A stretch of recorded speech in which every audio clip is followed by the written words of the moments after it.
Hey there, it's Claude Larson. I'm in my studio and I'm here with a quick studio tip that I have been using in a recent series. I have been making these little art quilts. They're kind of like little landscapes in my abstract mind.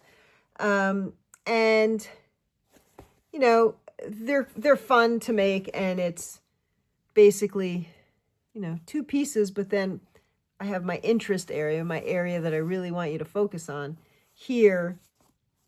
And I'm just sort of playing around, placing fabrics just to see how I might like them to end up being arranged.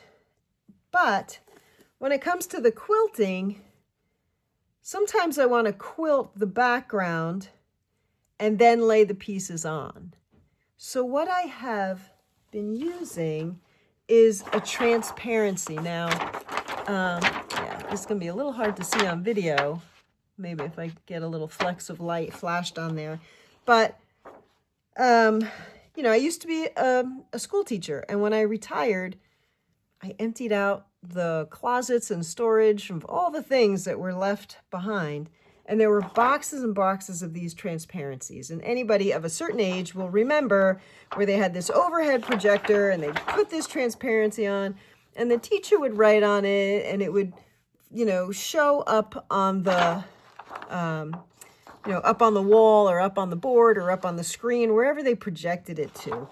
Well, nobody uses those anymore, right? Because you've got whiteboards and you can do things with the computers.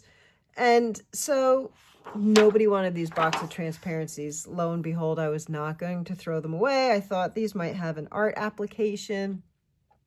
And so I saved them. And what I've been doing is here, these little collages, I do want to quilt the top and bottom sections and then put the collage on top. So I lay the pieces on a transparency and then I can remove them, quilt my background, put this back to where I wanted it, and slowly slide the pieces off so that I still have the arrangement that I started with when I was just playing, and I don't completely lose it in the process. And some other applications, you can use this, I use this with fabric mostly. You can use it with paper. If you want to set down a bunch of pieces and then you're going to apply them each individually. But I was also considering, I haven't done it yet, but for those of you who work in acrylic, you're like, oh, I have this painting and I want to add, like an area of, pale yellow or dark blue or, whatever. Paint it on the transparency, hold the transparency up to your painting and stand back. Does that work? Does that not work? So before you do something to the painting that you're like, oh, a step too far, I've got to go wash that off or paint over it or, somehow involve yourself in a larger process.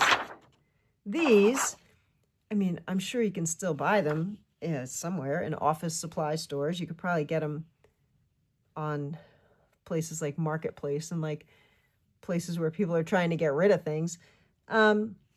But then the beauty is you can make your arrangement and then take it off, put it on, move it around, shift it around on here until you like how it's set up, and then you're good to go. So it's just a little troubleshooting tip using materials I already had on hand.